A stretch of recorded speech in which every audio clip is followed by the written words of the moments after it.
எல்லோருக்கும் வணக்கம். இன்னைக்கு உணவு குழாய் புற்றுநோய் பற்றி பார்க்கலாம். அதாவது ஈசோஃபேஜியல் கேன்சர்.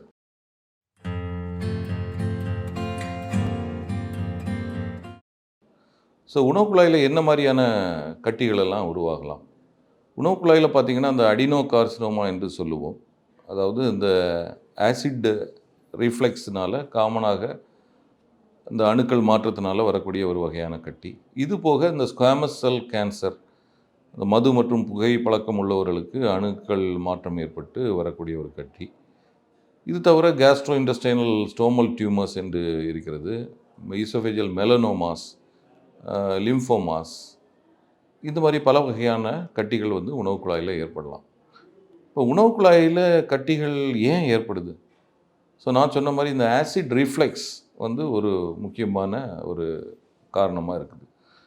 அந்த உணவு குழாயுடைய அடிப்பகுதியில் அந்த ஆசிட் ரிஃப்ளெக்ஸ் நாள்பட ஏற்பட அதில் இந்த பேரட்ஸ் ஈசோஃபேகஸ் என்று ஒரு அணுக்களில் ஒரு மாற்றம் ஏற்படுகிறது. இது நாள்பட போக போக இருக்கும்போது அது ஹை கிரேட் டிஸ்பிளேசியா ஆகி அதில் கேன்சராக உருவாகிறதுக்கான வாய்ப்புகள் வருகிறது. இது தவிர பார்த்திங்கன்னா, இந்த க்ரானிக்காக மது பழக்கம் இருக்கிறவங்க, ஸ்மோக்கிங் பண்ணுறவங்க, இந்த மாதிரி உள்ளவங்களுக்கும் நல்ல எரிப்பு, காரம், எரிப்பு மற்றும் சூடான உணவுகள் கண்டினியூஸாக குடிச்சிட்ருக்கிறவங்க, இந்த மாதிரி உள்ளவங்களுக்கும் இந்த மாதிரி உணவு குழாயில் கட்டிகள் ஏற்படுகிறது. இந்த உணவு குழாய்கள் இந்த அமிலம் ஏதாவது அவங்க சாப்பிட்டு அதனால் சேதமடைஞ்சது, கொரோசிவ் இன்ஜுரி ஆஃப் ஈசோஃபேகஸ் அப்படி ஏற்பட்டாலும் அதில் நாள்பட போகும்போது கட்டிகள் உருவாவதற்கான வாய்ப்புகள். சரி, உணவு குழாய் கட்டின்னு சொல்கிறீங்க டாக்டர், அதுக்கு என்ன தான் சிம்டம்ஸ் இருக்கும், அறிகுறி என்ன தான் இருக்கும்? அறிகுறி பார்த்திங்கன்னா, நான் உணவு சாப்பிட்றதில் ஒரு மாற்றம் வரும். அது டிஸ்ஃபேஜியா என்று சொல்லுவோம். அதாவது சாப்பிட்றதுக்கு ஒரு சிரமமாக இருக்கும். நார்மலாக இட்லி சாப்பிட்டுட்ருப்பாங்க, இல்லை சாஃப்ட் டயட் எடுத்துருக்கோம், திடீர்னு பார்த்தா தட்டுன மாதிரி இருக்கும். அது கஷ்டமாக இருக்கும். தண்ணி கூட குடித்தா தான் அது உள்ளே போகிற மாதிரி இருக்கும். அப்புறம் நாள்பட பார்க்கும்போது அது கொஞ்சம் லிக்விடாக சாப்பிட்டா தான், அவங்க மிக்சியில் அதை அரைச்சி அதை குடிக்க ஆரம்பிப்பாங்க. அப்புறம் கொஞ்ச நாள் கூட போகும்போது அதுவும் ஸ்லோவாகி வெறும் தண்ணி குடித்தா தான் போகிற மாதிரி ஆகிடும். இதுதான் ப்ரொக்ரெசிவ் டிஸ்ஃபேஜியா என்று சொல்லுவோம். இந்த மாதிரி இருக்கும். அதுபோக இந்த அவங்க உணவு பழக்கங்கள் மாறுபடுறதுனால வெயிட் லாஸ் ஆகிடும். ஒரு பசிக்கிற ஒரு ஃபீலிங் இருக்காது. இந்த மாதிரி இப்போ உள்ள சிம்டம்ஸ் தான் ஆரம்ப அறிகுறிகளாக இருக்கும். சரி, உணவு குழாய் புற்றுநோயோட ட்ரீட்மெண்ட் நம்ம என்னெல்லாம் பண்ணிக்கலாம்? இதில் பார்த்திங்கன்னா, அதோடைய ஸ்டேஜ் பொறுத்து தான் அதோடைய சிகிச்சை இருக்குது. இந்த கீழே வரக்கூடிய அந்த ஜி ஜங்ஷன் டியூமர்ஸ்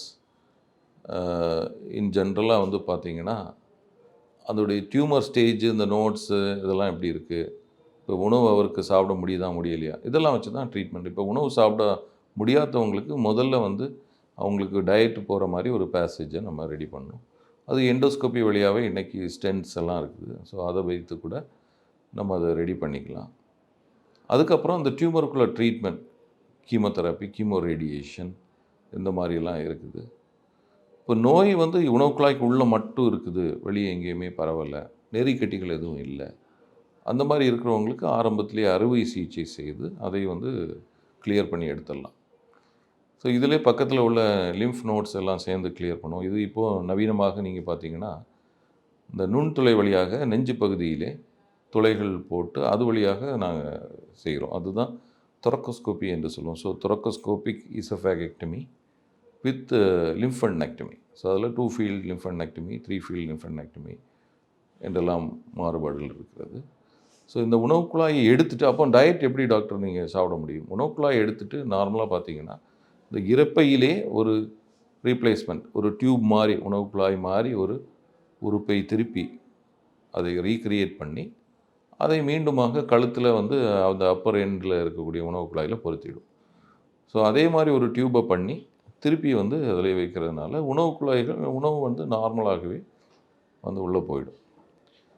உணவு குழாய் புற்றுநோய் இருக்கிறவங்களுக்கு இந்த மாதிரி அறிகுறிகள், ட்ரீட்மெண்ட் வகைகள் எல்லாமே இன்றைக்கி நவீனமாக அது நுண்துளை வழியாகவும் எண்டோஸ்கோப்பி வழியாகவும் சிகிச்சை முறைகள் இருக்கிறது.